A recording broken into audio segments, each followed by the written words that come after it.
I didn't want to close my eyes. I didn't want to fall asleep 'cause I missed you, Burndy, man. You missed so many things. And even though I dreamed of you, the sweetest dream would never do 'cause I missed you, Burndy, and I don't want you to miss a thing. Welcome to the CAC. Episode 84, January 14, 2014. Rainbow Plasma is my name. Hosting this show is my game, and today I'm joined by 3 of my special friends. I can't believe I made it all the way through that on the first try. Woo! I think you killed Burn. I'm sick, and what is this? I can't even Well, handle. I did my part. Where's yours? Burned choked on the entrance there. I can't even handle. That was fantastic. Hold on, I need a minute. You still overcome that emotion. Literally dying. Oh So God, perhaps let me just. that was fantastic. Someone hold me. I came up with that in the shower this morning. I'm faint. I'm literally wet. I don't know if I can make that joke, but it's true. Probably not. Did you All do right, a little well. bit? Anyway. I did my part. I'm Oh. joined today by I'm joined. Oh, okay. Also, the lovely recipient of that beautiful song, that was lovely. Thank you. And I am Burnda1, and I am the special guest coordinator. And this week, I'll be the editor as well. And I'm sick. I hope you feel better. I'm FlutterGuy317, and I am the media manager for the podcast. And I am Atmospark. I am the questions master and the DeviantArt page aficionado, and I am also sick. Aw, I hope you guys feel You're better. always sick. You both are always sick. That's the It's thing. true. I think if we were to look back consistently at all of our previous episodes, it'd probably be you two that were sick the most. I have an excuse again, though. I flew internationally. I went That to is true. lots of That airports, is true. touched lots You of did. people. Oh. You did I'm in fly Australia. internationally. Yeah, that's a good excuse. Yeah. I'm always flying It's always got internationally. to one-up me at. Oh, God. I mean, isn't it so hot there that germs just can't survive? Probably. So they have to hide inside humans. Oh, fair That enough. actually makes way too Logic. much sense. That makes way too much sense. This is why we pay him the big science dollars. Yeah, he's the scientist on the CAC. Exactly. Pretty much the most intelligent It's one. totally a thing that happens. Mm-hmm. So yeah, welcome back, Burned. He's Thank finally you. back after his 2-week sudden trip to Germany. Yay. I So- also missed you, baby. Honestly. I didn't write a Did you song. wanna miss a thing? And I'm sorry. And you always got to one-up me still, but I didn't. I missed you guys in the show. Aw. Yeah. So how was Germany? It was pretty fantastic. I had a pretty amazing time. It was really awesome to go over there and see some family, and I got to play some Magic in Germany, and that was pretty sick. Sweet. I also got to meet up with Timmy, a dude from the Vector Inspector. Which Oh, you was did pretty meet cool him. too. Derps. That's awesome. Yeah, I was Derples. messaging how hard it was to find a place to play Magic in Ludwigsburg, and he's like, "You're in Ludwigsburg? I was born there. I live in Stuttgart." Yeah. And literally a 30-minute plane drive. So he went and Plane drive. bought me a beer and stuff, or train ride, not plane, train ride. So he bought me a beer, and it was really cool. It's a cool guy. That's cool. Cool. That's cool. Yeah. I was. You went to an art museum there too, right? I did. Yeah. I went to the Stuttgart Gallery of Art, State Gallery, Stuttgart State Gallery of Art, Fine Art. And it was amazing. I saw so much stuff, all of these things. I saw Picasso, I saw Braque, I saw that one guy, and then the other guy. And Man, I love that I saw one. Rembrandt, Oh, yeah. I saw Caspar David Frederick, I saw a dude who was a student of that one French guy, David, and then I saw more people. I saw the Dali, the dude who does the melty clocks. And then Salvador Dali. I saw, that guy. And then the dude who does the squares, he's like an abstract artist. His name's Mondrian. I saw him. Stuff. It's everywhere. It was really great. They had a really amazing gallery there. Like, the one that really, really blew me away was Rembrandt. They had a self-portrait by Rembrandt, which is a big freaking deal. And it was the self-portrait of him in a red cap. I know it sounds boring, but it's actually really cool. And they had, like, lots of, they had a Monet there. They had, like, the Monet. Like he was there? Yeah, like pieces from him. They had his skeleton on display. No. I can't remember his full name. Claude Monet? Thank you, Claude. They had 2 pieces by him there. One was like a series piece, which was really cool too. You see a lot of Monet everywhere because he's, well, I say that sparingly, but he made a lot of art and he was really good. But I saw 2 pieces of him there too, which was a big deal. Lots of cool stuff anyway. That's really cool. Well, but I was pumped because it was the nicest art museum I've ever been to, because I've only ever been to the Portland Art Museum here locally, and then that was the first big deal art museum I ever went to. Because it's been like the first big one that I've seen since I've actually been into art in like the past couple of years since I've been like doing the show. So it was a big deal for me. Cool. Sweet. Well, welcome back to the show. Thanks. Hope you missed us at least a little bit. I did. I dreamt about you. So for all the people listening, we kind of burned up about what we've been doing for the last 2 weeks and stuff like that. And I know we promised you guys last week that we would get Burns' top 3 or 4 or whatever. You know the format from last week. We wanted to get Burns in here, but he's going to go through his kind of quickly because we don't want to take too much away from this week's stuff.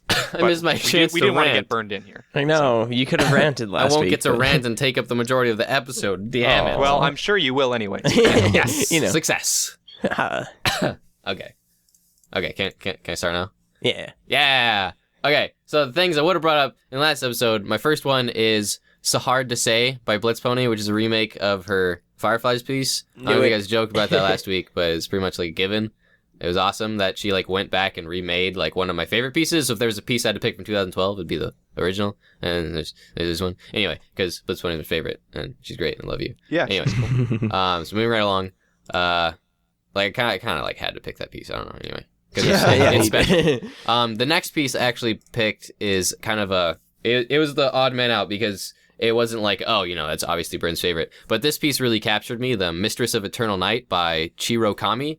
Out of like all the pieces, like there's been several pieces when we're making the show that just catch me and I'm like, I want to feature that one. Well, there's lots of them and it was really hard to pick one, but I think this one was definitely up there on top of my list because how color is used and how this is digitally painted really surprised and captured me, and I love it a lot. It's a great piece. You really should go check this piece out and the artist out. But yeah, so this piece for one of my main of last year.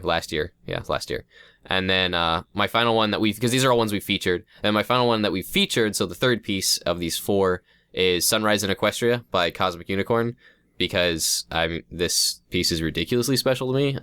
If you're a fan of our show, I don't think I really need to go into it. I mean, I have the original hanging on my wall, and there isn't a day that goes by that I don't think about Jason or Ted here and what they did for me to get that piece. So that piece is really, really special to me. And then the last piece is Lyra Heartstrings by Muffin Man. And this was a piece that came out on the 19th, right before I went on vacation. Like, I think I was literally looking at it while I was waiting to leave for the plane. And I saw this piece and it was like, holy crap, and it really captured me, and it's one we haven't featured.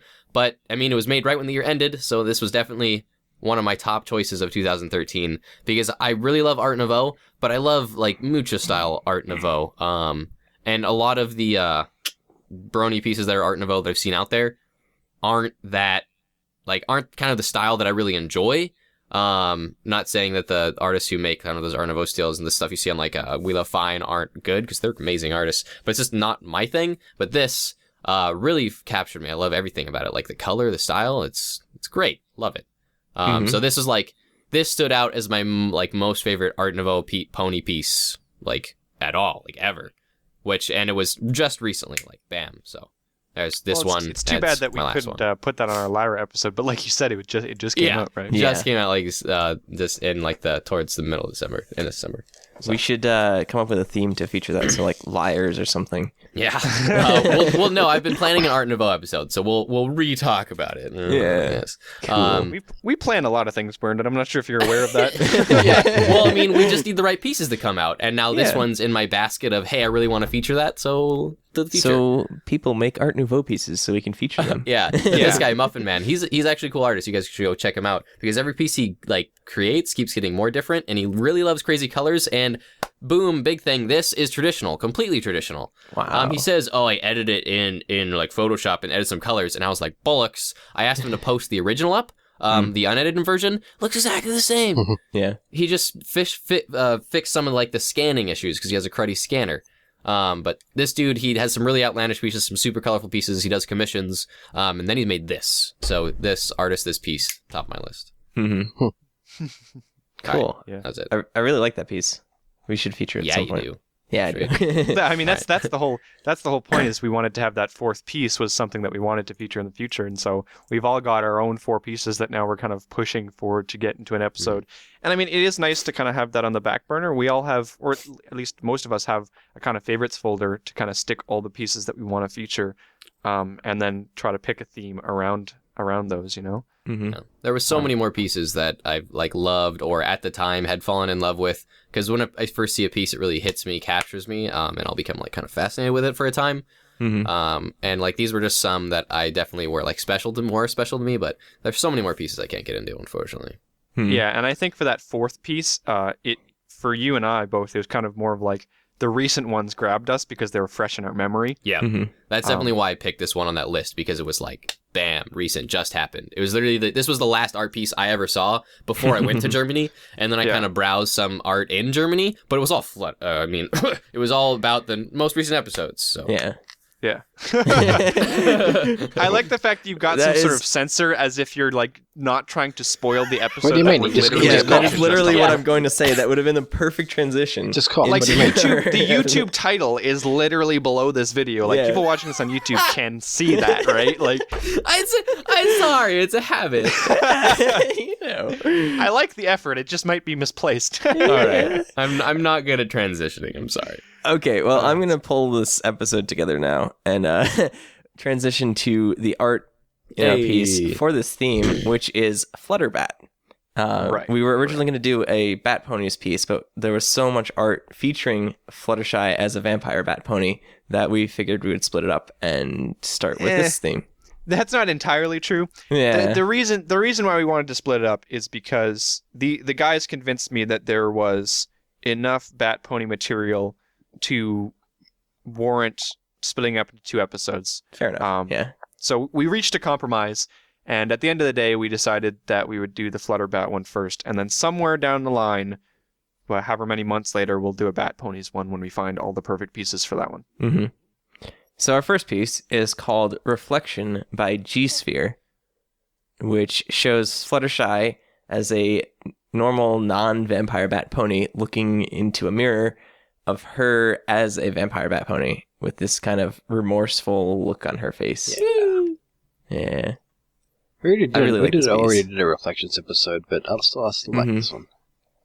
Yeah, this one would have been great for that episode, but luckily was we do have another around. reason to feature it. Yeah, Burn's here now. He wasn't in the Reflection episode. Yeah, So, I Because can be part of he's a things. vampire Reflections. bat, he doesn't have a reflection. Yeah, why don't you talk a little bit about Reflections, because you weren't in that Reflections episode, so Yeah. do you want to talk about Reflections at all? Reflections are hard. What's that It is fancy true. symmetry word called? Do you know it? What? It's the whole term for reflecting in mirrors. There's a word for it. Refraction? It's called not- It's not refraction. no. Yeah. It's, No. it's Definitely called not something or other. Symmetry is some dude's name. Oh, I don't know. Yeah, Google it. I know what you're talking about. But I don't Anyway. remember. So just mirrors, reflections are extremely hard, especially for art and especially for any kind of like hand drawn or a digital art or something you make up because you can't actually see it. You have to make it up. I mean, there's a lot of things that go into reflections that you're just creating, and there's also a lot of freedom there, so it's fun to see what artists do. And also compliments go out to this artist because it's like when you look at it, you instantly get a realistic sense that it is a reflection. It doesn't just look like, you know, 2 ponies kind of like looking at each other. It looks, you get the sense that Fluttershy is actually looking at herself and like the angle of the mirror so that recreation of accurate reflection is portrayed really well for this piece specifically, I feel. Because like that's one of those big ones. It's just like in a lot of pieces you look at it and you're like it just really look like a mirror, you know. Yeah. But in this, and I do really get a feeling of actual reflection going on in this piece, which is really good. Like that. The other way you can sort of tell that is that the mirror, the reflective surface, is scratched up. So the FlutterBat has scratches all over her face, and it's not a perfect image. Textures. Yes. Yeah, textures. Yes, textures. But the real Fluttershy doesn't have that, so you can tell which one is the reflection. Oh, look at that. Overlays. Mirrors, how do they work? Well, I mean, the thing is, you also mentioned that, you also talked about the fact that, you know, the angles of it as well is something that kind of plays into part of it, because sometimes you'll get mirror pieces, and I mean, it seems essential, right? Obviously, you get the angle right. But if you don't, then it looks awful. So, I mean, you can say, oh, yeah, of course you want the reflection right, but unless you do it, then it, you know. Yeah, I mean, it doesn't necessarily look awful. It just changes the context of the piece, because right here in this piece, because it's done really well and correctly, it's obviously Fluttershy looking into a mirror and looking at a reflection of herself. But if it was off, it could have just been Fluttershy looking at another Fluttershy. Because the commonly done... Yeah, exactly. Just like you were saying, the commonly done thing that people usually do with a reflection is they'll just mirror it simply. They won't actually look into the angle in which we're looking at the mirror, and then the angle in which the character's looking at the mirror. So in this case, we have a character looking at a mirror which is clearly at an angle that we can see, so we see the character's face from a different angle. We're not seeing the character as the character seeing themselves. Technically, in this piece, we're getting both a double view of the character. We're seeing Fluttershy as she sees herself, and we're seeing Fluttershy from an angle, but it's just like looking at your friend in the mirror, you know what I mean? And that's very hard to pull off, because normally people do is just like, if you think in Photoshop or something, they'll just get an image and be like, flip vertical, or flip horizontal, and they'll just flop the image over, and there you go, you have a reflection, and then they'll dim it. But the artist did not do that in this case. So I also like you can tell that it's the same character because, you know, the colors and the hair and also the eyelashes, like the eyes are the same, just flipped, sort of, but a bit more gradient on the, or a bit more texture on the reflection. But if you look at the ears are different. Fluttershy's ears are down like she's sad, and the bat ponies are always up because they're a bat pony. So, and then her expression is the same too, which except for the fangs. Yeah, there's obviously modifiers placed in the piece, but that's the whole point, is that you're seeing a different reflection from what you are, you know. It's almost like an inner view. A lot of times movies will do that where they'll have the reflection of the person kind of reflect their inner demons or something like that. By the way, I know a lot of people in the episode were saying, oh, she's a vampire bat pony, she shouldn't be able to see herself in the mirror. According to like ancient vampire folklore, I found this out on Reddit, by the way, the reason that vampires couldn't see themselves in mirrors was because the mirrors were lined with silver, which was considered to be a holy metal. So if the mirrors in the episode were not lined with silver, then she could see herself as a vampire. So either that, or she just inherited bat-like features through magic and isn't your actual traditional sense of an unholy vampire. Wait. You know, maybe that's not too far-fetched. Can I just shorten that one down, bats Burns? have reflections. I need to shorten that one down. Go on. Because you brought up a very good point there with that second point, but I think I can shorten it down to one word, and that is magic. Magic. Yeah, exactly. Yeah. Pony magic. How does it work? How do you magic? Crud. Mirrors. How does work? Exactly. Mirrors with the magnets are all magnets. the same. None of them make sense. One of the things that I really like in this piece is the way that G-Sphere did the hair in Fluttershy's mane. Oh, yeah. I am a big fan of, like, for example, Mystic Alpha does this a lot. The kind of taking these normally curved lines and kind of segmenting them. So, like, with the mane, how it's, there's these segmented portions of the mane that are at angles instead of completely curved, which... Yeah, I really like that. Yeah. Flutter Guy's weakness, so to speak. It's true. Is it apples? Bends. Should we, so you want to tell us what again? So one last thing, because we have to move on to our next one. But I wanted to mention the fact that because of the way that the nose is shaped, this artist is going for a more 3D kind of feel. It's not a It's got, I mean, a lot of people when they shade stuff, they try to make stuff look 3D, but then they'll make like a 2D nose or something. This artist is obviously going for something 3D, and I like the way that they did it because it definitely avoids that dip in the uncanny horse valley thing. Mm-hmm. So good on him for doing that. I'm not too experienced with changing things from 2D to 3D and all that kind of stuff. All I know is that it definitely works here. Yeah.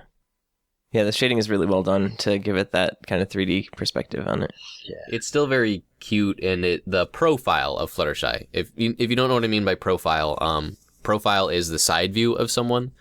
So viewing them from a 90-degree angle, basically. So the Fluttershy on our right. The profile view of Fluttershy is still very My Little Pony-like, with the little like kind of like round up nose and like round head and stuff. I mean, it's similar. It's not exactly the same, but it's still similar. So we still get that kind of cute valley, and it's not dipping into the holy crud, I'm a horse. Uncanny Horse Valley. Yeah. Yep. Anyhow. That's trademark Horse CAC, Valley? by the way. That is trademark CAC. We actually Yeah. have the trademark on that. The first. Have you know. Thank you, Max. You're welcome. Yeah, so fantastic piece.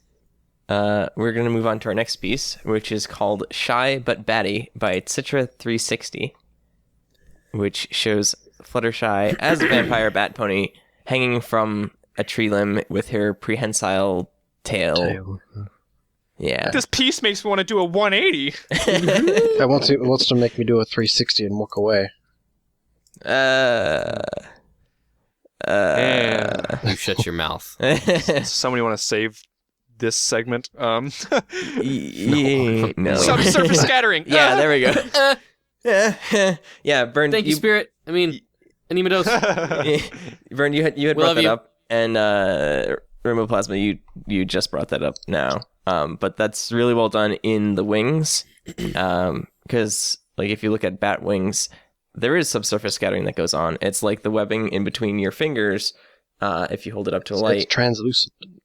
yeah, They're so leathery and realistic. yeah, They're like So- organic. it is really well done in this piece. It's like they're actual bat wings. You can like see Bat veins. wings now inorganic, And you can actually see like the veins and stuff in the wings on the Yeah. left. Yeah. and like Yeah. the different depths of like wing tissue. Yeah. Like, Cool. It is. It's really Yeah. cool. Like, admittedly, I'm not the hugest fan of Citra360, but this piece and what he did on it really blew me away. Like, there's some things that Citra is, like, just sometimes does really, really well, and the lighting in this piece is a great example of his work. Like, I thought it was super awesome. Exactly as we mentioned, the subsurface scattering, he did it super well. I haven't seen that kind of subsurface scattering, if you will, or technique used or done basically so over the top as he's done it here by other pony artists. And then like the lighting around Fluttershy and like how it's highlighted and the coloring and blending in Fluttershy, and even like kind of the background has its own feel, and everything about it I think is just done really well. Yeah. Mm-hmm. Like you can see the light bending around her because the light refracts and bends when you like look at something Oh, in yes. front and behind. So if you look at her most prominent in her mane, where it's really dark at the front because it's the light's coming from behind, so it's all what's the word I'm looking for? Whatever. The light's coming from behind her, so whatever you see in front will be dark. It's a big photography thing. Backlit is the word. Exposure, backlit? Yeah, backlit, exposure and yeah. backlighting, that sort of thing. But the outside, because the light coming from behind her will bend around her, you see the edges that are really well lit. It's not light coming through, it's light coming around and bending and And that Yeah. Yeah, exactly. No, you have it perfectly, because that Yeah, thing that's yeah. behind her is physically bright, and he is showing that and representing that really well on Fluttershy by darkening her and having the light bend around. So when we look at it, we can tell that moon is bright. Mm-hmm.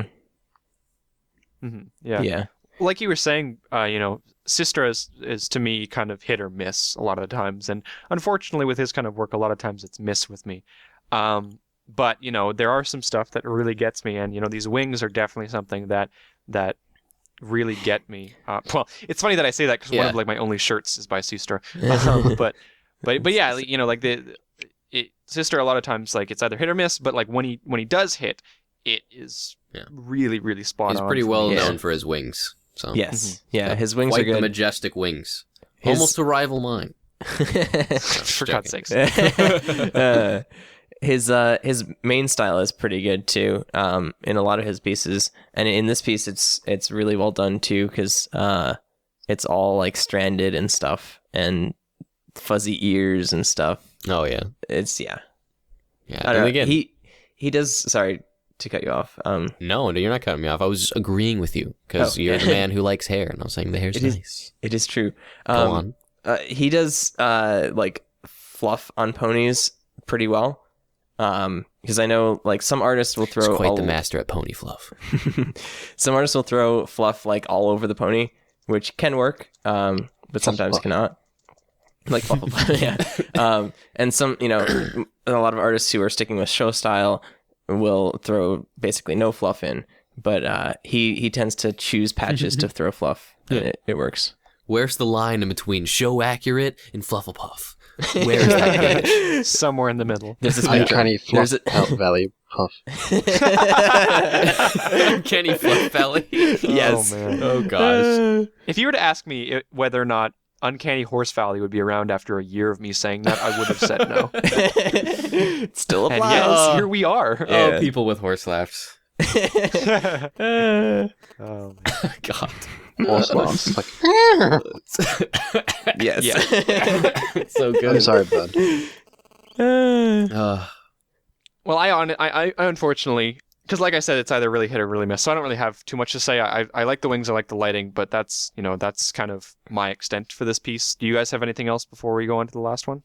I like that he's thrown in some other bats as well, kind of surrounding Fluttershy, because it kind of completes the piece. Like Bern was mentioning with the background, it's a very simple background. There's a couple of trees, some mountains and stuff, but I mean, obviously the focus of the piece is Fluttershy. So, but those little bats kind of accent the piece, which is nice. Yeah, which is kind of cool. Yeah. The whole apple that she's holding is really tripping me out because it's up the right way, but she's upside down. Yeah. Like, if you look at the apple, it really She's trips me biting out. the apple butt. Yeah, right. It's true. Like, apple pony. All right.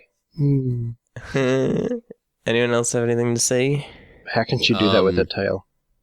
Broad things. How can Pinkie Pie do that with her tail? Sometimes we like complimenting, like with the really cool things that we obviously just pointed out because they're really cool and really well done. But simple things too. Like in our last piece, a quick mention. I don't know if we talked about it, but Fluttershy's blue eyes really stand out in that piece because they're a complete contrary color to everything else. So her blue eyes really stand out. And in this piece, the colors of Fluttershy, I mean, Fluttershy is naturally kind of complementary, but the pinks in her and then the yellows, they're really complementary. And then like the violets on the top, blues on the bottom, I mean, they really like go well with each other. So it's like the coloring also is another point to point out in this piece. And also the kind of like the framing and composition of the trees bending around Fluttershy and physically bending around the moon, that gives the piece a whole nother feel as well. It's like sometimes in our episodes we've been kind of skipping over the more broad like composition parts and things, so I like to kind of talk about them before we move on. And like, so notice the moon, the trees, even Fluttershy's wings kind of bend and give you this round, circular, central feel. Anyway, there you go. Yeah, That's all I had. I didn't even notice that until you said it, but her wings kind of frame. There you go. Her wings frame the moon, and the tree frames her and stuff. Yeah. Yeah, even like that tree branch on the right hand side, how it kind of comes up and then goes around the moon, gives it the same kind of feeling. And there's a tree it brings you back around and brings you back down. It's Yeah, kind of gives you a fisheye lens feel. Yeah. Yeah, there you go. Exactly. Yeah, the tree on the left hand side also kind of continues that arc. So the background's done consciously enough and well enough to where it's worth mentioning and being aware of. So. All right, so on to our last piece, which is called Hide Yo Apples by Chingalin. And we've only done 3 pieces this episode because we had Bern do his 4 pieces beforehand, so lots of art. Which didn't even take that long. It's only like on a 10-minute recording mark. We goofed around anyway. This is my pick. Yeah. Can you tell? I feel like there's like 5 different things in this piece that let are me make immediately... hold on, let me see if I can make check marks. We have the border, right? So like how it's bordered, how it's done. We have kind of that crazy like 3D-esque Yes. feel, like the blues and reds going on. Mhm. Got the like crazy lines in hair. Okay. Help me out, guys. go. The expression. Okay. Good. Ooh, Got it. Emotional feels. Is there emotional things going on in the piece? That goes with expression. Oh, okay. Damn. One more. Atmel, you got anything? The way that the hair comes out of the border. What about the that counts shading or the first hash one. lines in the hair? Wait, Wait, I got it. The eyes.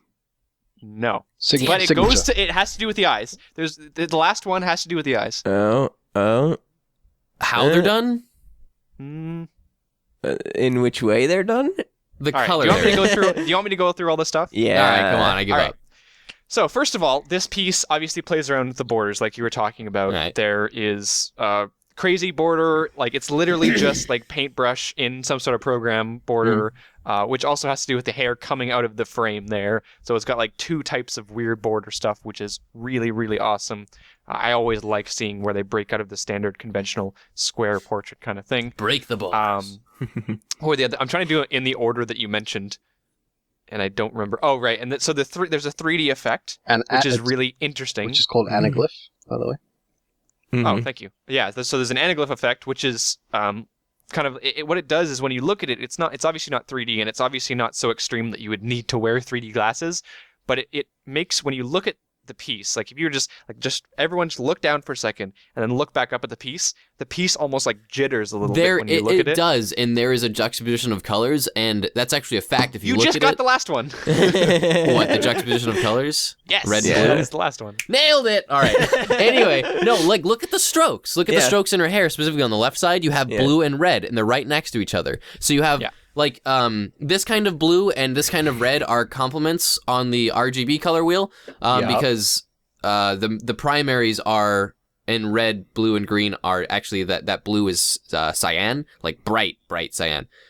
Which is in between like blue and green. Anyway, so like these kind of colors, if you actually hit I, like Control I in Photoshop and inverted them, they would swap to red and blue. So like these colors next to each other in your monitor really friggin' react, which is crazy. And like Max points out, it creates this crazy effect. And the artist has really used this, especially in the strokes in the hair, and especially in the eyes and like in her nose. And you can actually see blue strokes around like kind of the eye effect. So there is definitely that 3D fancy word going on here. Anaglyph. And there's a lot more than you may like. Actually, I would say a lot more than meets the eye, but when you look at it, it hits your eye. So there's Really there's does. a lot It there. immediately gives you this jittering sense, and what it's supposed to convey is that it's supposed to convey a little bit of danger. It's supposed to convey a little bit of like unease. Chaos. That's the real emotion, because you look at it and you're like, whoa, that's strange, and that's the whole point. You're supposed to. There's a bat pony there's a vampire. It's supposed to be kind of not necessarily scary, because when we're talking about like expressions and emotions that you get from this piece, it's not necessarily scary. It's kind of like a I don't know how to describe it, but it's kind of like trying to be exciting. scary, but at the same time trying to be suave or something like that. I'd say it's exciting. It really is. Yeah. It gives you an exciting feel, that sense of excitement, suddenness, like coming forward. The technical term, and this is an awful term to use because nobody thinks about it in the technical term, but the technical term is like sensory arousal. Like when we're talking about like psychology and we're talking about the different senses, when the senses get aroused, it means they're getting used and like extremely. So obviously, I'm not going to say the piece is arousing, but technically when you think of it from a sensory point of view. How about activating? Yeah. Because it is a very active piece. And exciting. There's a lot going on. Yeah, so that works too. That's another one. But I did want the sixth one is the most important to me with the juxtaposition of colors, because not only does it play so much in this piece, but it also plays a lot with previous pieces before, and the idea of Fluttershy versus FlutterBat and the differences between the two. So, for example, in this piece in particular, you've got a couple things going on. You've got the anaglyph, which is already the contrasting colors. But the contrasting colors themselves also happen to match Fluttershy's eyes in both of her states. Fluttershy's eyes are blue when she is not a bat and red when she is a bat, which are the same colors as the anaglyph. Which also are complementary colors, which means in the show they obviously thought, hey, let's make the eyes complementary colors so that you can see that FlutterBat is an opposite of Fluttershy. It's a dark side of something, And by the same reasoning, in this piece, on the right-hand side, we've got the dark side, we've got the red, we've got the bat, and on the left side and over above her head, you've got the cold night, and you've got the original side of her, and there's all these complements and stuff like that. And so the colors in this piece, there's like 5 or 6 different ways that it uses colors, and that's the most important one to me. And that applies not just to this piece, but also to our first piece, when there was the blue and the red eyes in the same piece. And that was really important to me, but I didn't want to bring it up because I wanted to talk a lot about colors in this piece. So yeah. Can I just say that I missed Burned you getting like super excited like that with the art over the past couple of weeks. Yeah. I'm going to counteract myself a little bit because I wanted to make sure I wasn't full of it, and I am a little bit full of it. I'm actually bringing in this from Photoshop, and I am inverting it, and that red on the right-hand side does turn into that deep cyan I was talking about, but the blue on the left-hand side isn't the cyan I was talking about and actually turns into an orange. So these aren't so much complements as they are 2 primary colors, but 2 primary colors still really counteract each other and interact with each other in exciting ways, as you can see. And actually, I just noticed another thing, and which actually counteracts everything I was saying earlier, and that this piece is actually made up of primaries. It's made up of red, blue, and yellow. So that's Pigment pretty primaries. cool. Yeah, pigment primaries. And even like so it's not when you're thinking RGB, but it's making up of like pigment primaries. So I'm kind of like inverting this to see what the opposite color is, and we have cyan on the right-hand side, orange on the left, and for some reason yellow turns into deep bluish violet. Who knew? Interesting. Well, I'm sure if we were to look at the RGB color wheel, then we would see that those were opposites. Yeah. That's kind of cool, because like there was a piece I liked, it was like really deep blood red, and it would turn into the deep blue on the left, and this piece, the kind of I guess it's a lighter red on the right hand side, turns into more of that bright cyan I was talking about, and the blue on the left here turns into orange. Fun stuff. Yeah, colors are such a huge part of this, but like I said, there's 5 or 6 things that I love about this piece. Like just so much of it coming together, and I love the impact. I love the fact that a piece I can look at and immediately has an impact on me, and it's not just like an impact specifically to me; it's an impact to people's eyes. Like everyone, well, maybe not everyone. It's hard to kind of generalize that thing, but like most people who look at this on like a computer screen will look at it and go like, "Oh, whoa." Because there's that kind of jittery aspect to it, because you've got it is, like you said, you inverted it, it's not quite perfect, but they're very close complementary colors, very close to being complementary, and they do give you that kind of like fake 3D effect, and it jitters, it just gets you in a weird way, and I just love it. So good. Yeah, the colors are definitely very interactive with each other, and that is the point of a lot of art, to create an impact and to be something that is visually impacting. And yeah, like you said, it's done well for several reasons. Yeah, and it's funny that you mentioned that the oh gosh, it's not cross hatching, but it's hatching, I guess. Yeah, in the main. Yeah, the shading in the hair and stuff like that. I didn't even notice it until you said it, so I added it to my list. But it's got a couple of different variants of shading. It's got smoother shading in a lot of different places, and then all of a sudden in the background they're like, yeah, let's just put some lines for shading. Just for funsies. I like to mention that this piece also looks like it was made quickly, like almost as if it was speed painted, because there's lots of areas where it looks like there was quick brush strokes, like in the hair and the ear, or in like the white over the piece, which gives it a more busy feel and that more kind of excited feel that I was talking about earlier. Yeah, it's got a lot of energy to it. Yeah, I definitely I definitely like the fact of how it's made with those primaries, like blue, yellow, red. The interactions of colors is something that's really cool to look at, and this piece is a great example.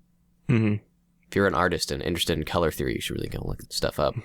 And if you are also interested in looking at this piece without the kind of 3D effect to it, that weird jittery, there's no perfect solution to that, because there's nothing in the description to be like without it. But what you can do is, if you go to his gallery, for example, and you look at it in like a smaller thumbnail, the smaller the thumbnail, the less those kind of lines matter. And so if you actually go to the thumbnail, or you see it in a smaller thumbnail, you can see the piece kind of by itself without it doing that jittery thing. So in case you want to, take it in by itself without having that impact, then that option is available with a little bit of a trick, I suppose. But that impact is the piece. Why would you want to look at it Or with you that? could go to the artist's DeviantArt, and like Pinkie Dash was saying when I interrupted him, make it bigger in its full resolution and get super impacted. Yeah. Because if you super impacted. if you actually do go to the original piece, and make it huge on your monitor, you'll notice that, and I just noticed, those highlights on the eyes and in other areas are actually green. Mm-hmm. Well, is it's pretty cool. cyan, but it's over the yellow. So. Oh yeah. Yeah, it's like it's an overlay. So it's a translucent blue over the yellow, making it green, but it is a physical color of green. It looks like what he's done is copied the line work, moved it to the left, moved to the right, and changed the color because it's over the whole Fluttershy. It's not just that one little bit. I downloaded it and looking at the full resolution now. It's the whole thing, and it's all moved by the same degree. So I really want to go find some of those blue and yellow glasses and look at this now. Yeah. I don't think they're far enough away for it to do anything. It's not dynamic like it should be to get that full 3D effect. It should be the closer it is, it should be further apart. Like if you want something to stick out at you, you make the things further apart. Still, I mean, if you have some of those glasses lying around, try them out and let us know if it works or not. More things we don't understand. 3D, how does it work? Magnets, mirrors, 3D, Magic. A 3D mirror that the backing is magnets. Like, how does that work? How does work? How does that work? I know how 3D fantastic works. piece. Hmm. Well, you are a special little princess then. I am a special little Do you princess. have wings? pretty princess. I wings in the don't, horn? but I do sleep on top of about 50 mattresses, and if anybody puts a pea underneath them, I can feel it. Putting on some underneath your mattress. Oh, okay, Princess and the Pea. Okay. Yeah. Right. Yeah. Righto. All right. So It's all good then. Good show. before we Good show. move on to the questions, there are two things Well, that we've I got wanted to bring questions. up. We do have Yeah. questions. What? There are two things that I want to bring up really quickly. One is an art piece called I Am the Night by a Trill, which is a take on a meme of some guy touching a bat, like petting a bat. And it says, "No, stop touching me. I am the night." And it It's is so cute. adorable. Yeah. It's pretty I am cute. the night. There's I've seen the original of this, and it's super cute as well. I've seen a Luna version of this as well. Mhm. Yeah. So cute. And then the next thing I wanted to bring up is a FlutterBat plushie by Meg Chan. Because this came out literally the day after the episode. Like, holy crap, that was made fast. Yeah, I think it took her I can't even remember, but it was like 5 hours or whatever to do. 8 hours? I don't even remember. She said, I think, in a Reddit post. But it was literally the day after the episode came out. So, yeah. And it's adorable. That's cool. And she can hang from her tail. Yeah, you can tie the tail to things. Yeah. I think this one gets props because it was so quickly done. I mean, it's so quickly done and yet such high quality. You know, we don't. It's like impossible to do plushies on this show on a regular basis in any way. Yeah. It's very hard to do because it's not quite the same kind of critiquing that we do. But at the same time, you know, obviously plushies are art in their own form. Yeah. So So yeah. yeah. So props to how fast this one came out. But I mean, now there's lots of FlutterBats out there. Even White Dove has gone and created her own flight. What is it? FlutterBat. Yeah. Apparently sold for a very large amount of money. Yes. That did. It did sell for a lot of money. I'm curious now. People like the FlutterBat. Can we talk about the fact that, like, holy cow, there was so much like FlutterBat art? 1200. Meh. Jesus. So have we all come to the agreement that none of us will ever probably own a White Dove creation Yeah. plushie? Yeah. But like Or a even the Meg Chan. Chan one, yeah. Was Can it? someone- Imagine it's worth that price, but still. Yeah. Can someone like bring one to us so we can like at least like just like pet it once at a con or something? We've Like seen. just to know what we're missing. We've all seen, I believe, the Equestrian plush ones. Mm-hmm. They were at Everfree and at BronyCon. Yeah. I'm talking specifically about White Doves. Oh, White Dove. Oh, wait. Did we see her at? No. Yeah, I didn't. at the Traveling Pony Museum, right? That's at BronyCon though. Yeah, Yeah. they weren't at Everfree Northwest, but the Traveling Pony Museum was at BronyCon, and they had some White Dove creation plushies. They were really good. I'm trying to remember back to it. I can't remember them, but I touched them; they were soft.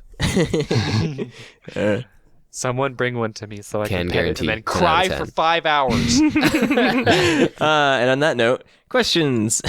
Okay, so questions. First question I've got is, drawing is a never-ending quest for perfection. How do you know when you are done? quotes, with a piece sent in by Lycan, who lives down the road from me. Fun fact. And who's often in the chat. Yes. Shout out to people who happen to live down the road from you. Yeah. Right? There are a lot of people that like live close by you. Surprisingly. There's 2 that I know of. Yeah. So how do you know when you're done with a piece? I don't. I go until I think I'm okay with how it looks, and I'm at least kind of happy with it, and then I put it on DeviantArt, and then that's when I see mistakes. Yeah. I think that you kind of do that and you work your way up. Obviously, art is like you continue to work at art. Even if you're masterful at arting, you can still do better on your next piece or whatever. But like, I guess the thing with art is you don't have to strive for perfection in a certain piece. Like obviously your goal overall is to kind of move towards being a better artist. But in a specific piece, you want to work towards something that you like to look at or that you're comfortable with. And then afterwards, you can go back and see what you did wrong. And then in your next piece, kind of move on with it. Yeah, I think in general, when people make art, I don't have too much experience with traditional art or things like that. A lot of my stuff was vectors, so it was pretty obvious when it was done because you just finished. But with a lot of art, people for the most part, this is very, very squishing it down to like 2 points, but people make the art piece and then they do the finishing touches or the fancy stuff. So they, when I talk about making the art piece, I mean, sketching, line work, colors, value, and then shading, and all of that's in the first part. And then they do the finishing up parts, making sure that the mistakes are all done and touching up different parts that they think don't look great and stuff like that. And I think the real difficulty is how long to make that finishing up part. That can take a long time. Yeah, and so that really comes down to you. How long do you want to spend on a finishing touches thing? If you go through for the first half an hour and make real progress, but then the second half an hour you go through and it's not a huge amount of change, then perhaps think about shortening it to just a half an hour. And even like you said, it's a never-ending quest for perfection. At some point you have to put it down. So put a timer even when you go through the finishing touches. Just put a timer, 15 minutes, half an hour, and then try to do all the finishing touches and then finish it and see if it's okay. Like it's good to push yourself in terms of speed sometimes, but I think you actually made a really great point there, like finishing touches and like when to know, like when, like basically trying to judge when you're done with all these fancy pants finishing touches. And honestly, think especially if you're a learning artist or an artist who's making work to become better, a piece is done when you're just sick of it. Like you should make art to enjoy it, and when you've stared at a piece so much that you're just sick of it and you don't want to stare at it anymore, you don't want to work on it anymore because you've done as much as you believe you possibly have done to it, move on to the next piece and keep moving on and pushing forward when making art, because that's the best thing you can do. And that's really when you know when you're done, when you're like, I feel like I've done everything with this piece.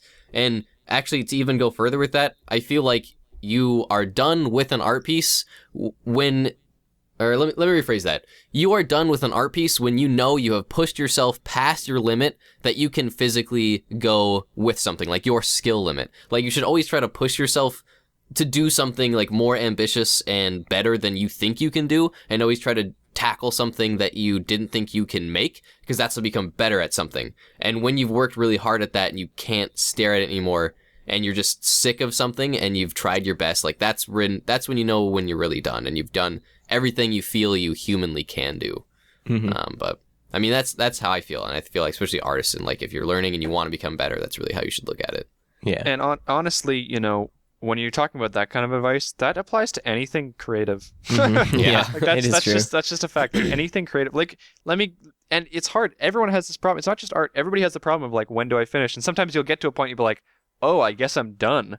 And then you hit that point, you're like, well, I want to kind of add more, but at the same time, let me give you an example. Like today, I was like fiddling around with like a resume and a cover letter.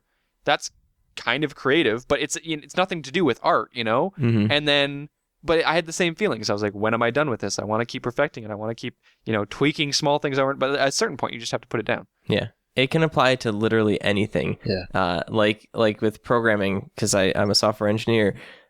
You can optimize things in code like so much, and you can keep pushing the limits and stuff. But at some point, it's like, is it worth your time to squeeze an extra like cycle out or whatever? Yeah, you have to It's- optimize your optimization. Yeah. A lot of times it just really isn't worth grinding through something, you know? You should Mhm. make the piece until you are, like, until you hit that point where you're sick of it and you can't stare at it anymore, but don't frustrate yourself and don't force yourself to try to be quote unquote done with something. Like if that's what you're doing to try to create art, you may be doing it for the wrong reasons. Like if you're trying to create something like that's a fine print for something and you know that you're trying to get to your full potential, then you can kind of keep tweaking and tweaking, you know, but I mean that it's that sense of done. I mean, you create your own line, but you should be pushing yourself. Yeah. I have a perfect And- example for this. Sorry, I just realized. Yeah, go on. Go ahead. Keep going. No, go on. You go. Huh? No. Okay. Uh. Well, Words. Words are hard. How do they work? What I was going to bring up as the perfect example for me personally was that the last big thing that I made, which was the How Cutie Art Made, which I think we featured a couple weeks ago. Mhm. I worked on that for hours after I thought I'd finished, and then I thought, I might change that, and I might change that, and then this, and then it went on for weeks of just trying to get every little detail perfect, and at the end I was just like, yep, I'm sick of working on this, it's done, I'm just going to call it finished. Mhm. And I'll look at it again, and I'm really, really happy with it, so. Yeah. But you should always be enjoying what you're doing, you know? Yeah. One other thing I wanted to say about this question before we move on is that if you like a premise for an art piece, but you can only push yourself so far, before you kind of get bored of it or get sick of it, you can always come back and remake the piece. Like for instance, Blixit, or not Blixit, Blitz Pony remade Fireflies, which is a fantastic piece in and of itself. But she decided to do a remake of the piece, and it came out fantastic.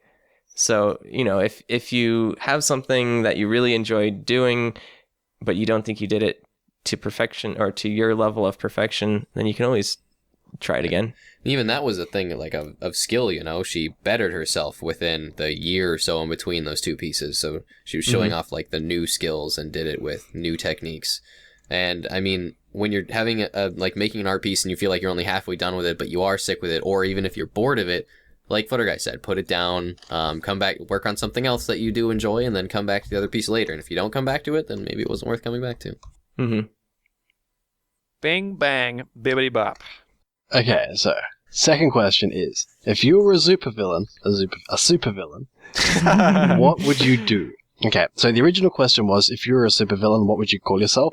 But we really, we thought for like 10 minutes, we couldn't come up with names for ourselves, but we could kind of think of what our supervillain character would do. So we're gonna tell you what we would do, and you guys gotta come up with the names for us. Yeah. This Well, was you don't sent in have by to, but we would DualShock, like by you the to. way. Mm-hmm. So I'm gonna go first. I am basing my character on Dr. Freeze from whatever Batman that was. I think it was Batman Returns, I think. Yeah, something like that. And just purely because of his puns. They were all amazing. And if you don't know me, I'm the pun guy. I love the puns. It's all like, "Ice to meet you," and "freeze." All that sort of thing. It's fantastic. Schwarzenegger Nice to impressions are meet terrible when you. I've got a sword. They are so bad that they're good. Oh, yeah. Yeah. Isn't there already a superhero or supervillain called like the Punisher or something like that? Probably. Oh. Yeah. I think that's already taken though. That's the thing. Well, Yeah. would his opposition be Deadpool? Anyways. That's pretty good. Yeah. So you want to do pun stuff? I could I totally think- see you as a pun supervillain. Yeah. That would be pun Super bearable. God damn it. Barb. All right. So, for mine, I think what I want is because people on the show don't really know the backstory of my OC or anything like that. But my OC, basically, the special talent is temperature. She can manipulate temperatures and stuff like that using magic. And so what I would want to do is I would want to have like a randomly annoying villain. Nothing malicious, just like going around and like making people like slightly uncomfortable with the temperature. Like That'd be so annoying. It is It's uncomfortably warm slightly right now. hot in here. they would go somewhere and then they would sit down, like, let's say at like a DMV or whatever the equivalent is in Pony World, and then they would see someone who was wearing like a jacket, and she would just like make it like slightly hotter, and the guy would be like, oh, I need to take off my jacket, and then she'd make it slightly colder, and he'd be like, oh, I have to put on my jacket. It's just like, they're just like, yes, my next victim. Like, God, I got chilly in here all of a sudden. I wish I brought my sweater. Would your name? So, yeah, would your name be like Broken Thermostat or something? That's lame. No, I don't know what the villain name. Stat. No, I don't know what the name would be, but that would be that would be what I would do. I would use my temperature abilities to like make people slightly uncomfortable. So yeah. you'd be the annoying supervillain that doesn't really do any damage. Yeah. Yeah, that's fine with me. Yeah. I forgot to mention my weapon of choice is heat, like fire. So, Uh, Dr. Ice, Cheater. the The opposite of Dr. Ice Dr. with the puns. Cheater. yeah. What about All right. the evil thermomare? The whole Anyway. reason why we did the powers burned is because all of us suck at names. Yeah. So let's not try and do names. Let's leave it up to people who have a little bit more time than we do and Oh, can yeah. come up It's with better true. names. What are you, Flutter Guy? All right, so I kind of want to base my supervillainness around Dr. Horrible from Dr. Horrible's Sing Along blog, Yeah. because I like supervillains that, like, there's you see it from their side, and, like, you know, he's kind of a carefree, like, he wants to be in the villain club, but he doesn't really want to, like, hurt people or whatever, and I have a feeling that that's what my supervillain would do. Or my OC would do as a It's supervillain. funny. Relatable villains are very popular right now. Mhm. Think of Megamind. Think of Wreck-It Ralph. all that kind of Also, stuff. then I'd be able to sing. It's funny because, like, Well, my we all know villain River that I- can because of this episode. the villain I think I'd be would be relatable to. I think I would maybe be like the great and powerful Burned. Kind of like that really unthreatening, like, worthless supervillain who, like, doesn't really have any powers. So I just, like, picture myself just like, the great and powerful Burn, being like way too full of myself and, like, throwing down smoke and then running away. Wait, But you'd really, Like, really just not want to like- wear a cape. That evil, power hungry Trixie with, like, the amulet, like the old Trixie that, like, I can't really do anything, but I'm gonna act all powerful. wait, isn't that like you already?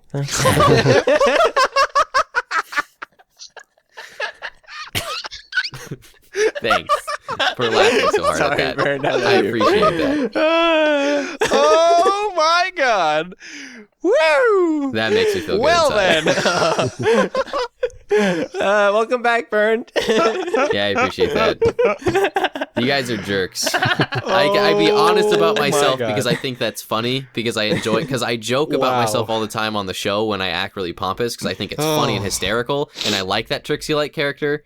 So it's not so much an insult as it is an actual fact. no, that's great. I really wish that, like, your motivation behind all of it, like, if someone was just like, why are you doing this? Why are you acting like this? And you're just like, I just really want to wear a cape. No capes. Like, I just want to have a light behind me and, like, open my wings and just, like, have it shine through. And just, like, have that pose and someone to take a picture. That's all I want. You'd make, my God. You'd make Edna Mode very unhappy. Yeah, no capes.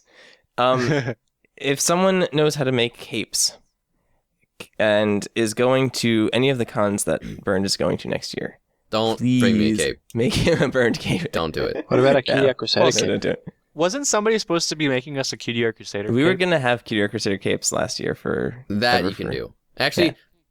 I guess I take it back. Do whatever. Like last convention, I said don't bring me a bloody cage, but then someone did. It's So true. shout out to Alley Wolf, and it's really cool, and I really loved it. Yeah. And I have that on my desk. Yeah. It's right here. I was just joking, by the way, Burned. It's all right. Backtrack It's Central. The damage is already done. It's okay. I did forget As to another alternative answer, I would also like to be a Joker-like character, because sometimes I do go, I can't really say the word, but I do go bat crazy, and it's really fun. And sometimes I just go, like, off the deep end, especially with my friends. Shout out to Off the RJ, rails. and we just kind of act really nuts together. So there is that definite, like, maniacal, like, just insane side of me. It's definitely like a Joker-like character. I also like Are the you saying Riddler. you The don't go Riddler- nuts with What us? the name would be, I don't know. The Riddler's another great villain that I like. Hmm. From Batman. Yeah, see, Riddler and All stuff right. isn't up my alley. I well, those Joker are- and I like Joker and Trixie-like characters. Yeah. I did forget to mention, DualShock, thank you for sending in that question. Yeah. That's the Australian hour. It's on me. And you. I like it. All right. Well, those were questions. Those were some questions. Quite the thing. All right. Well, plugs. Okay, so we have a DeviantArt page, which is cutieartcrusaders.deviantart.com. Gmail, which is cutieartcrusaders@gmail.com. We've had no questions for 3 weeks, so please send some in. We have YouTube, which is Cutie Art Crusaders on YouTube. We have Facebook, which is Cutie Art Crusaders on Facebook, and Twitter, which is @CutieArtCrusade. So go to those places. Our theme for next week will be posted right here. So I swear this time it'll be accurate. yeah. Yeah, so join us next week for that theme. Mm-hmm. Yay. And for a Spoilercast right after this, Yes. where we will be going over the latest episode of Ponies. I like the episode this time. Yay. Yeah, and Burned will be there too. Yay. Yeah! All right. Well, that is everything for this week, guys. We made it through. Yay. That's great. Did it. Thanks. Thank you, Burn, for coming on and being our special guest. Oh wait, no, sorry, you're actually a regular part. I'm always special. Yes, Burn, you are very, very special. All right, well, thank you guys for watching, whether or not you're on the live stream or on YouTube. We love you all the same. Be sure to stick around afterwards for the Spoilercast, or if you don't want to, then we'll see you guys next week. My name is Rainbow Plasma. I'm FlutterGuy317. I'm Atmos Spark. And we will see you guys later. I missed you all. Bye. Bye. Flame on.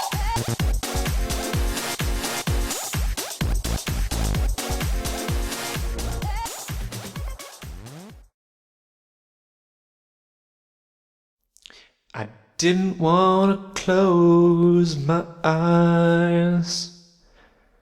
I didn't want to fall asleep 'cause I missed you, Birdie, and I don't want you to miss a thing.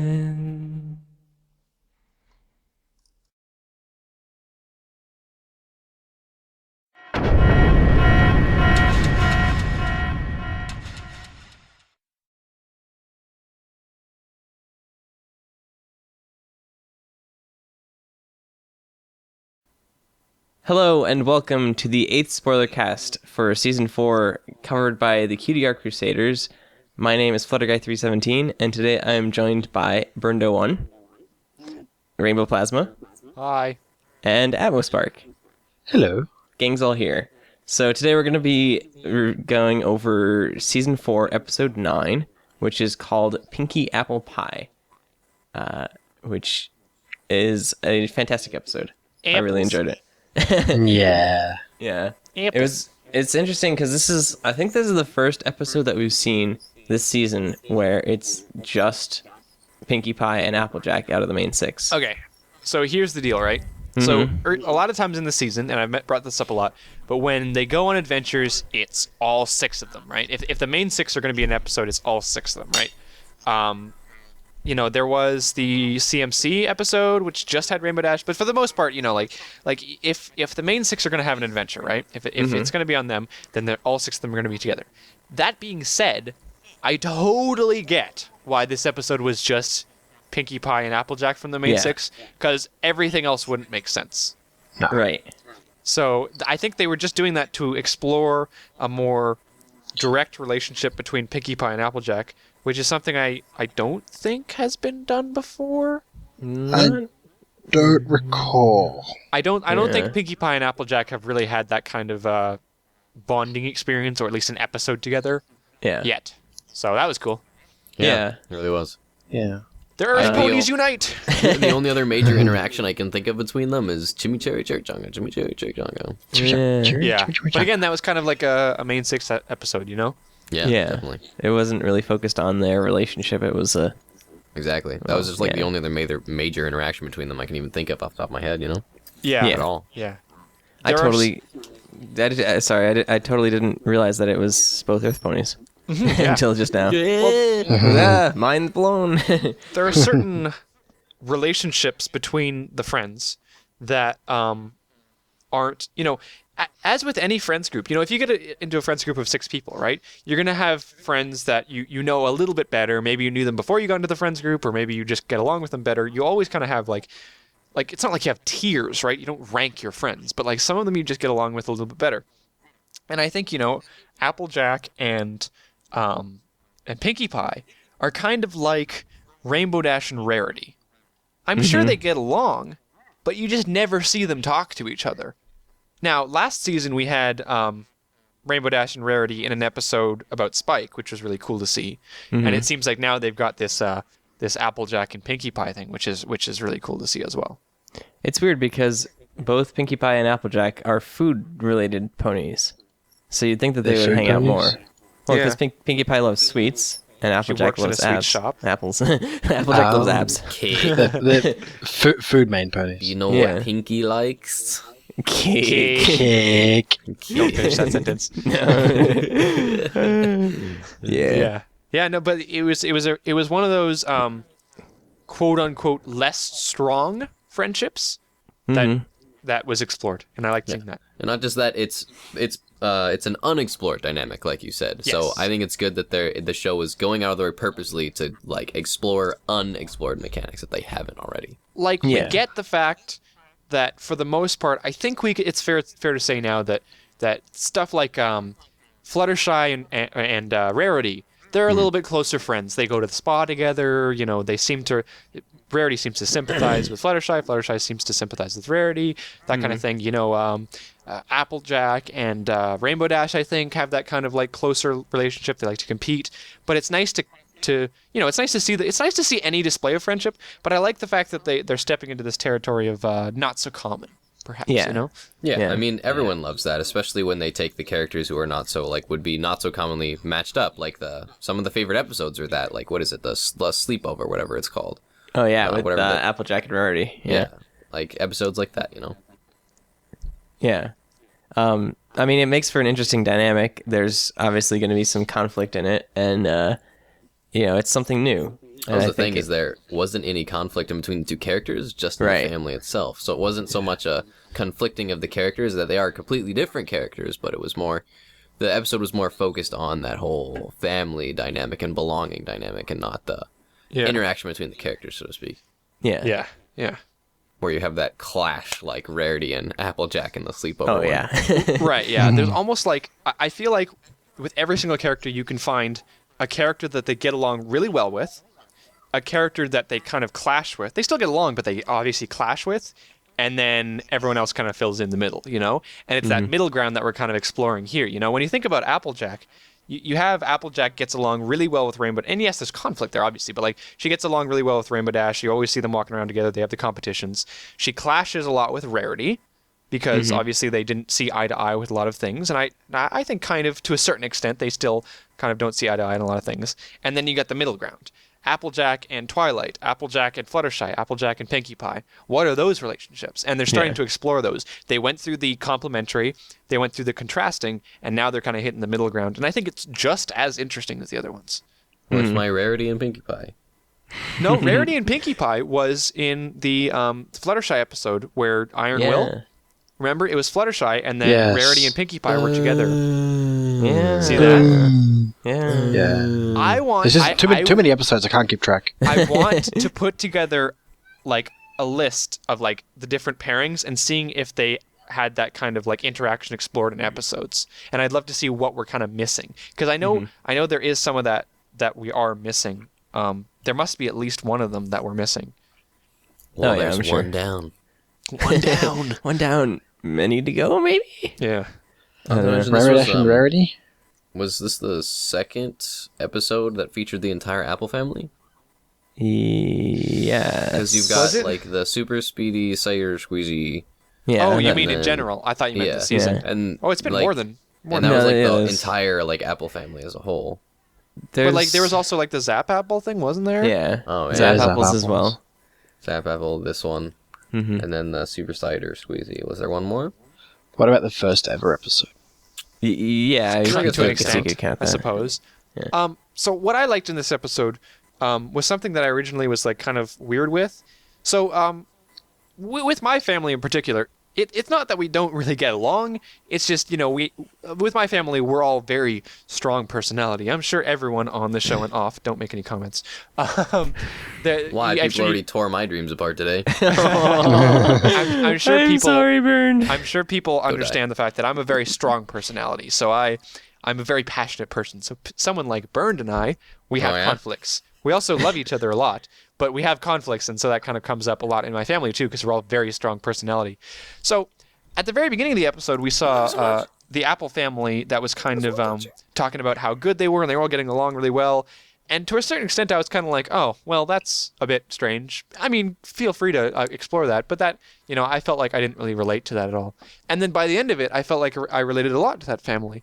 And I think it was a really good experience to go through, talking about how a family isn't just something that is amazing all the time, but it's the fact that you stick together despite all the stuff that comes up. Lessons. Yeah. And I mean, it's always fun to see the whole Apple family, and I mean, they've kind of displayed that.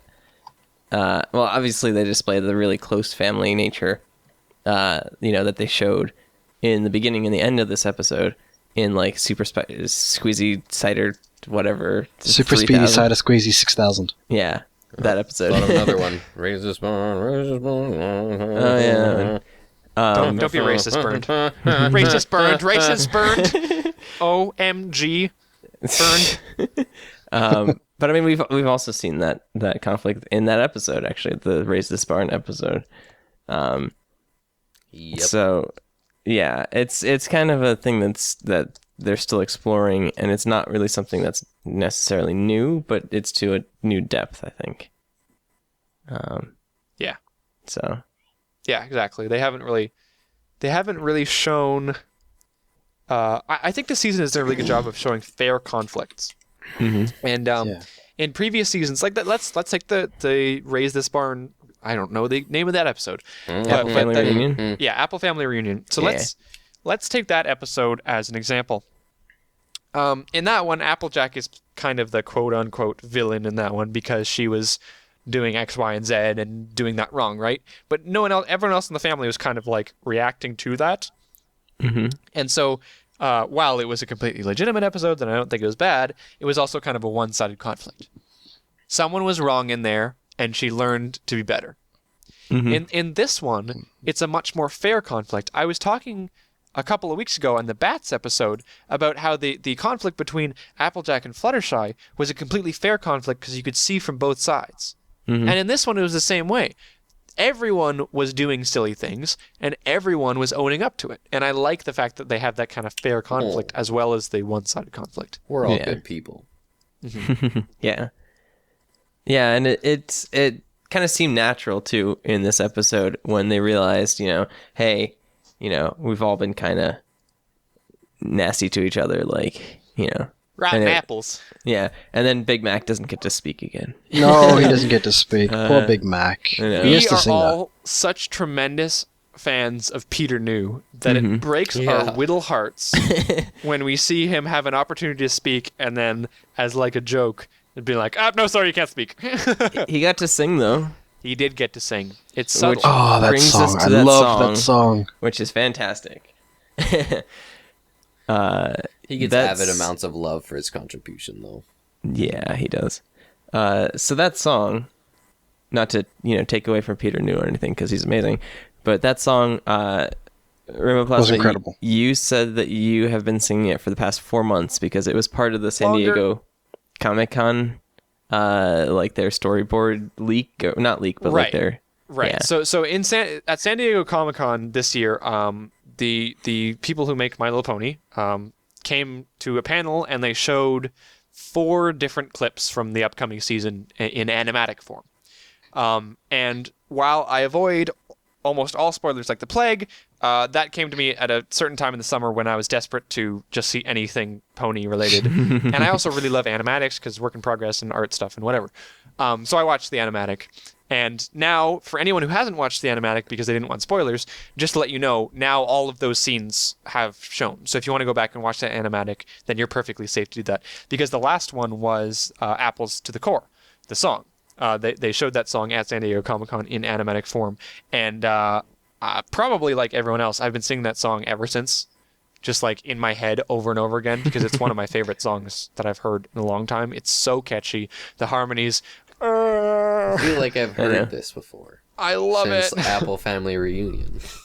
I know, because the Apple songs are awesome. Yeah. Well, that's because it's usually the whole family. Yeah. And because they have harmonies. there's harmonies in there. Oh, Yeah. I love it. And it's so good. So good. This song reminded me how good Pinkie Pie's singing voice is. Yeah, that's true. I'd actually like to quickly bring up. I know I'm talking a lot in this Spoilercast, but I'd like to bring up a point about that because during season 3 and a lot of season 4, we've talked about the fact that we like the fact that the people who aren't conventionally singers, the more quote unquote natural singers, perhaps, or Like natural. Apple Bloom. Natural, natural as in just more organic, less practiced singers, such as, I'm not talking about the voice actors, I'm talking about the characters, such as Applejack, Rainbow Dash, I guess to an extent. Fluttershy. Fluttershy, yeah, that's what I was getting at. But, characters like that, who aren't necessarily known on the show for being singers, starting to sing more, and they actually do have great singing voices, of course. Yeah. But I think I've forgotten how good Rarity and Pinkie Pie are at singing. Because these last 2 episodes, it's like, holy cow. Like, Ew, Maggie. credit where credit is due. Last week, Rarity's singing voice was like jaw drop. And like this episode, you get the apples to the core, and you've got nice twang in the song, and you got good harmonies. And then it comes down to Pinkie Pie's verse, and it's like, whoa. Yeah. We all forgot how good Pinkie Pie sings, because she's always been in songs with other people. Like, when's the last time Pinkie Pie had her own individual song or individual part in a song? Cranky Doodle? Yeah, it's been a little while. Yeah, probably Cranky Doodle. But she is a good singer. She was the singer for season 1, Yeah. if you remember correctly. Yeah. She had the most songs. Uh-huh. Yeah. Oh, she also did She Smile. did God, you what a- smile. Yeah. What a fantastic song that was. Yeah, it was. So yeah, Pinkie Pie and Rarity, while we're all focusing on the other ponies who don't normally sing, I just wanted to remind everyone, they're still spectacular singers. Yeah. Love it. I was very sad that she didn't get a part in the Cutie Mark song Mm-hmm. from the season 3 ending. Yeah. Yeah. It's too bad. Yeah. Oh well. She sang in this one. Yeah. I mean, in terms of the storyline and the pacing and everything, I thought it worked really well. Because I know last season we had some complaints about the pacing of episodes, just because they felt really rushed. But I think that in this season, for all the episodes so far, in which they've included the whole cast of like the main 6, they've had those characters there to access them in case they need to like pad something out or do something that relates to one of the characters. And in this episode, it was the Apple family and Pinkie Pie, and there are a lot of characters there, but they didn't have as many characters to use to like pad it out. But Right. I think that they did a fantastic job of like using the plot as a kind of pacing device versus like using characters as a pacing device. So Yeah. yeah. Bird, do you have So, anything can I to move say on now? about the episode? Huh? Oh, I was just saying, delay. Bird's been very silent. I was just going to point out all of the absolutely incredible new expressions from Pinkie Pie. Yeah. And Applejack, I guess. But That was a really Not nice just- try. Applejack. Not just those two. In like all these past episodes, like this entire season, really, there's been an incredible amount of unique expression work. Because I mean, like I think in season 2, there's a lot of just like there was a few cute like expressions there, but there was a lot of reuse and like simple expressions. But this season in particular, like holy crap, all these custom made expressions. I don't know if like to attribute. I think it's just attribute both the storyboard artists and the animators because they're quite impressive. I was really impressed with the episode I didn't get to Spoilercast, the Rarity episode. All those Rarity faces. Oh my goodness. Yeah. And especially this episode in particular, all those ridiculous Pinkie Pie faces.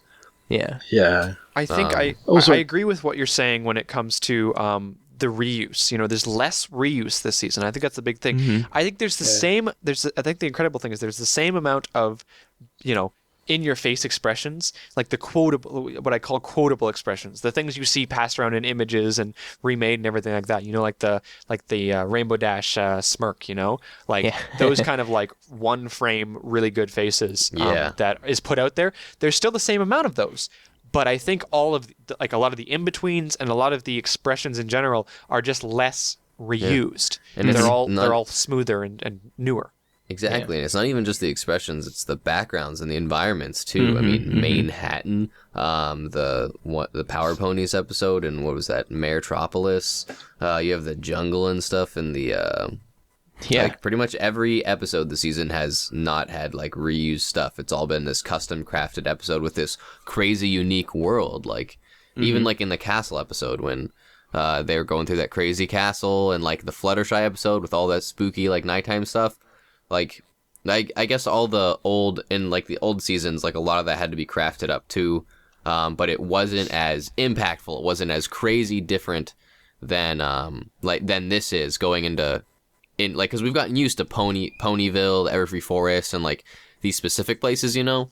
But now we're going to these crazy like industrial cities and things that are way far fetched out of just like your normal like Ponyville, you know, because the first two seasons were just so simple, Ponyville, and then in like the Cutie Art Chronicles you had, what was that, Philadelphia or something, wherever Applejack went.